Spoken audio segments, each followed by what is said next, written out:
दुनिया खत्म हो चुकी है, पता नहीं कैसे, लेकिन दुनिया में सिर्फ एक औरत बची हुई है।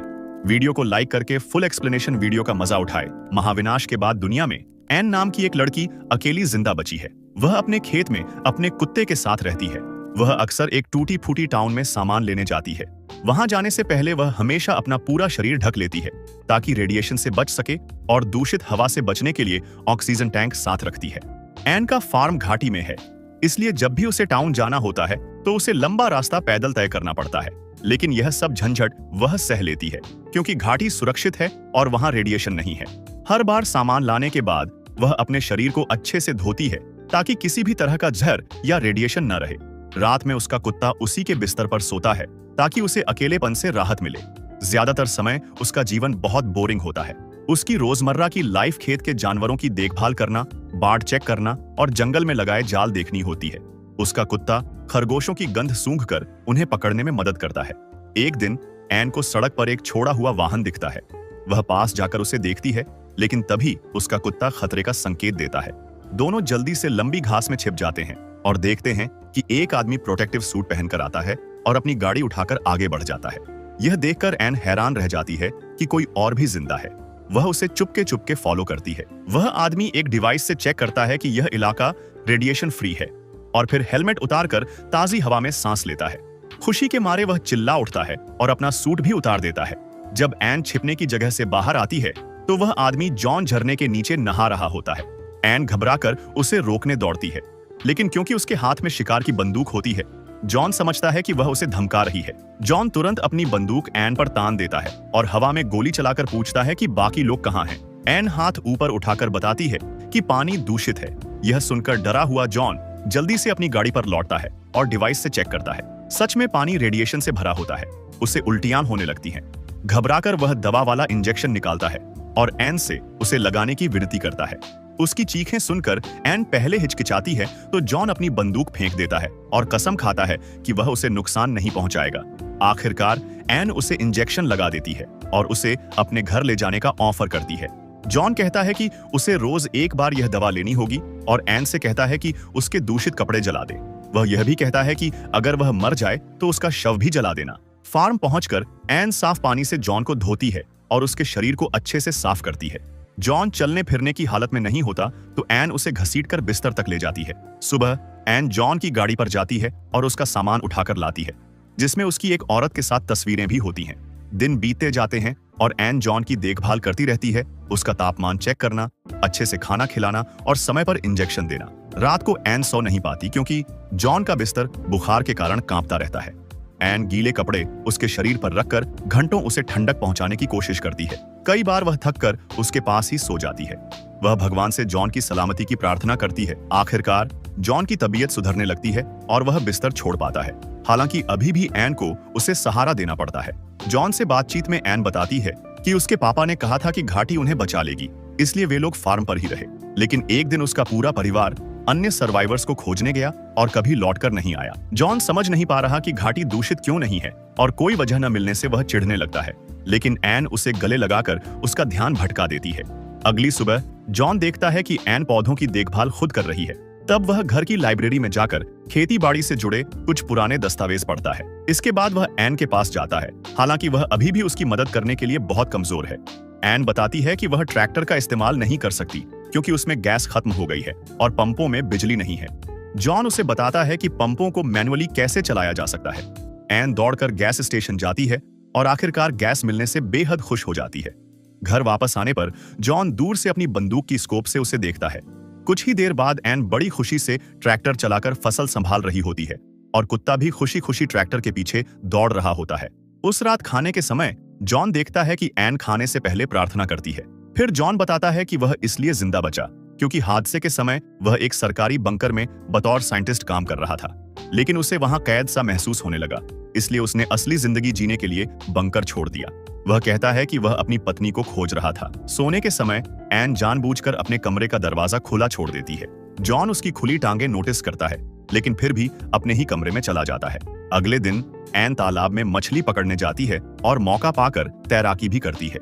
इस दौरान वह अक्सर जॉन की तरफ देखती रहती है और जॉन भी उसे देखता है। बाद में वे दोनों मिलकर मछली पकाते हैं। एन समझाती है कि तालाब उसी पानी से जुड़ा है जहां से कुएं का पानी आता है जो जमीन के नीचे है। वह बताती है कि सर्दियों में तालाब जम जाता है और पिछली बार जनरेटर खराब हो जाने की वजह से जीना बहुत मुश्किल हो गया था। घर लौटकर जॉन जनरेटर की जांच करता है और बताता है कि इंजन जल चुका है। एन खुद को दोषी मानती है क्योंकि उसने उसमें डीवीडी प्लेयर लगाया था, लेकिन जॉन कहता है कि जनरेटर बहुत पुराना था और वैसे भी जल्द ही खराब होने वाला था। इसके बाद एन स्कूल प्रोजेक्ट्स पर मजाक करती है, जिससे जॉन को एक आइडिया आता है। वे दोनों झरने पर जाते हैं और जॉन आकार देखकर पक्का कर लेता है कि वह एक वाटर व्हील बना सकता है जो जनरेटर को चला सके। इसके लिए उसे बहुत सारी लकड़ी चाहिए और वह चैपल को तोड़ना चाहता है, लेकिन एन इसके खिलाफ होती है और बताती है कि उसके पिता ने यह चैपल हर रविवार उपदेश देने के लिए बनाया था। वह मानती है कि घाटी दूषित नहीं है क्योंकि यह चैपल उनकी रक्षा कर रहा है। जॉन कहता है कि हो सकता है उसके पिता या भगवान ने ही यह चैपल उन्हें नई शुरुआत करने के लिए छोड़ा हो, लेकिन एन फिर भी इनकार कर देती है। उस रात कुत्ता दरवाजे पर लगातार भौंकता रहता है। अगली सुबह एन अपनी रोजमर्रा की जिम्मेदारियां निभाती रहती है और जॉन मशीनों की मरम्मत करता है। बाद में जॉन सड़क किनारे एक बाजार में सामान लेने जाता है। जब तक एन उसके पास पहुंचती है, वह देखती है कि जॉन बुरी तरह नशे में धुत है। जॉन डिब्बे इधर उधर फेंकने लगता है और कहता है कि उसने एन की पसंद को समझ लिया है, यह देखकर कि उसने कौन सी चीजें खत्म कर दी हैं और कौन सी छोड़ दी हैं। उस रात एन उसकी मदद करके उसे बिस्तर पर ले जाने की कोशिश करती है, लेकिन जॉन गुस्से में उसे दीवार से धक्का दे देता है और कहता है कि उसे हर समय मदद की जरूरत नहीं है। डरी हुई एन अपने कमरे में भाग जाती है। अगले दिन जॉन मुर्गी के अंडे लेने जाता है, लेकिन कुछ नहीं पाता। तब वह अपने बुरे व्यवहार के लिए एन से माफी मांगता है। कुछ समय बाद एन चैपल यानी चर्च में बेल बजाने जाती है। तभी उसे एहसास होता है कि कोई दूर से उसे देख रहा है, लेकिन जैसे ही वह बाहर निकलती है, वहां कोई नहीं होता। एन मान लेती है कि शायद वह जॉन होगा और खेत पर जाकर उसे बताती है कि अगर वह पूजा करना चाहता है तो उसे कोई दिक्कत नहीं। लेकिन जॉन साफ कहता है कि वह चर्च के पास गया ही नहीं। शाम को दोनों अच्छे खाने और वाइन के साथ डिनर करते हैं। फिर वे दोनों डांस करते हैं और आखिरकार किस भी कर लेते हैं। लेकिन उससे आगे कुछ होने से पहले जॉन किस तोड़ देता है और एन को डिनर के लिए धन्यवाद कहकर अपने कमरे में चला जाता है। कुछ ही देर बाद जॉन एन को उसके कमरे में देखने जाता है और एन तुरंत अपनी ड्रेस उतार देती है, लेकिन जॉन उसे फिर से कपड़े पहनने को कहता है। एन परेशान हो जाती है और सोचती है कि उसने ऐसा क्या गलत किया।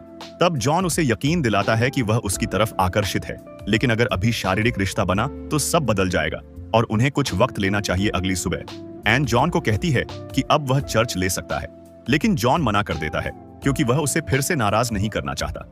कुछ समय बाद जब एन अपने ट्रैप्स चेक कर रही होती है, उसका कुत्ता अचानक भौंकते हुए पहाड़ी पर भाग जाता है। एन उसका पीछा करती है और हैरान रह जाती है जब उसे एक आदमी मिलता है जिसका नाम कैलिब है। वह कसम खाता है कि उसका कोई बुरा इरादा नहीं है, बस उसे पानी चाहिए। एन उसे फार्म पर ले आती है और जॉन को उसे गोली मारने से रोकना पड़ता है। जॉन अपनी डिवाइस से कैलिब पर रेडिएशन की जांच करता है। कैलिब बताता है कि हादसे के वक्त वह खदान में काम कर रहा था और जमीन के नीचे होने के कारण बच गया।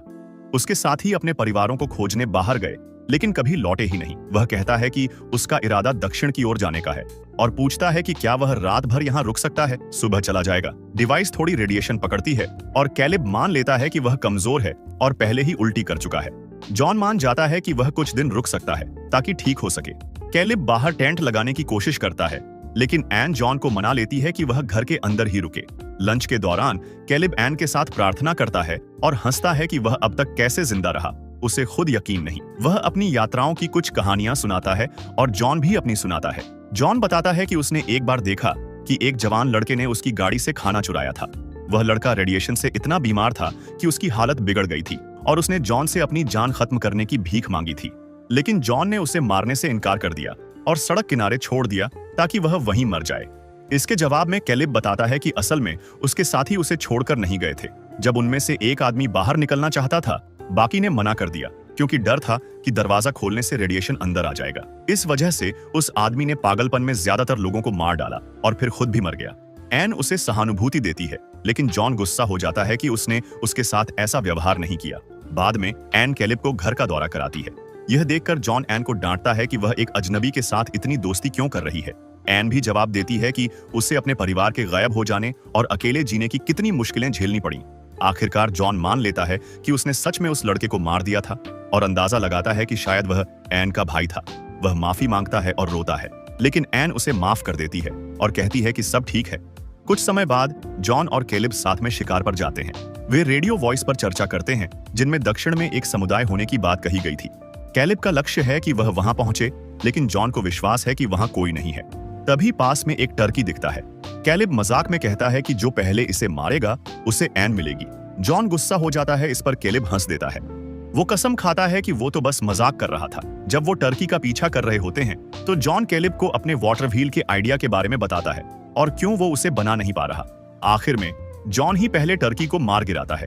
उसी रात वो लोग टर्की को पकाकर डिनर करते हैं और तभी कैलिब वाटर व्हील की बात छेड़ देता है, जिससे सभी असहज हो जाते हैं। वो सोचता है कि दूसरे तरीके से सामान जुटाया जा सकता है, लेकिन उनके पास पेड़ काटने के औजार नहीं है और आसपास की जो इमारतें साफ सुथरी हैं वो लकड़ी की बनी नहीं है। कैलिब कहता है कि छोटा चर्च ही उनका अकेला रास्ता है जिससे वो चीजें फिर से बना सकते हैं। यह सुनकर एन मजबूरी में हामी भर देती है।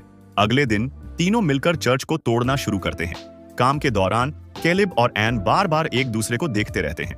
अगले कुछ दिनों तक वो लोग मिलकर जॉन की गाइडेंस में वाटर व्हील बनाते रहते हैं, लेकिन जॉन को चिढ़ होने लगती है क्योंकि अब कैलिब और एन की निगाहें सिर्फ देखने तक नहीं रहती बल्कि असली फ्लर्टिंग में बदलने लगती हैं। फिर वो लोग सड़क पर जाकर बिजली के खंभों से सारे केबल्स भी निकाल लाते हैं। बाद में एन टूटे हुए चर्च के खंडहरों को देख उदास हो जाती है। कैलिब उसे साहस देने के लिए साथ टहलने ले जाता है। चलते हुए वो बताता है कि उसके पिता कभी पादरी बनने की कोशिश कर रहे थे, लेकिन बाद में औरतों और शराब में पड़ गए। इसी वजह से कैलिब कई सालों तक चर्च नहीं गया, लेकिन उसका विश्वास कभी खत्म नहीं हुआ। उसका मानना है कि वही विश्वास इस घाटी की रक्षा करता है और इसी वजह से उसे और एन को इसे फिर से बनाने के लिए चुना गया है। एन को भी खुशी होती है कि आखिरकार कोई उसे समझ रहा है, क्योंकि जॉन आस्तिक नहीं है।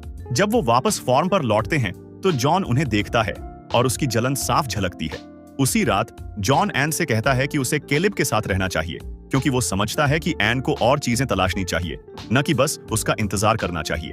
एन रोने लगती है क्योंकि उसे समझ नहीं आता कि जॉन अचानक उसे क्यों ठुकरा रहा है। जॉन बार बार कहता है कि सब ठीक है। दिन बीतते जाते हैं और सब लोग मिलकर व्हील पर काम करते रहते हैं, जबकि एन सोचती रहती है कि उसे अपने जीवन में दोनों आदमियों में से किसे चुनना चाहिए। आखिरकार वाटर व्हील का पहला हिस्सा लगाने का वक्त आता है। कैलिब स्पेशल सूट पहनकर दूषित पानी में उतरता है और उनकी बड़ी मदद करता है। उस रात वो सब अपनी जीत का जश्न वाइन, म्यूजिक और कार्ड्स खेलकर मनाते हैं। बाद में वो सब तालाब में कूद जाते हैं और एक बोतल ढूंढने का खेल खेलते हैं, लेकिन जॉन को लगता है कि वो तीसरा पहिया है, क्योंकि एन और कैलिब लगातार नजरों से बातें करते हैं और साथ मिलकर खेलते हैं। फार्म लौटते समय जॉन टूट जाता है और एन से कहता है कि वो उससे प्यार करता है, लेकिन एन घर लौटकर कुछ नहीं कहती और जॉन के साथ बिस्तर पर चली जाती है। मगर जॉन इतना शराब पी चुका होता है कि तुरंत गहरी नींद में चला जाता है। एन उसकी शराब की आदत से परेशान हो चुकी होती है। बाथरूम में कैलिब के पास जाती है और दोनों वहां शारीरिक रिश्तों में पड़ जाते हैं। अगली सुबह नाश्ते के दौरान कैलिब धीरे से एन के सिर पर हाथ फेरता है, वो भी जॉन के सामने। इससे एन बहुत असहज महसूस करती है और मेज छोड़कर चली जाती है। दोनों पुरुष तय करते हैं कि उसके बिना भी काम जारी रखेंगे, लेकिन फिर भी एन के बारे में बात करते रहते हैं कि वो कितनी खास है। कैलिब सोचता है कि शायद जॉन चाहता है कि वो कैलिब यहाँ कभी आया ही न होता, लेकिन जॉन इसे नकार देता है। जॉन कहता है कि वो ये वाटर व्हील कैलिब की मदद से ही पूरा कर पाएगा।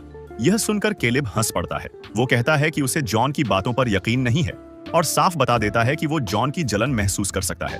वो यहाँ तक मान लेता है कि शायद वो कम्युनिटी को ढूंढने की बजाय यहीं फॉर्म पर रह जाएगा दोपहर में। कैलिब फिर से सूट पहनकर जॉन की मदद करने उतरता है ताकि प्रोजेक्ट पूरा हो सके।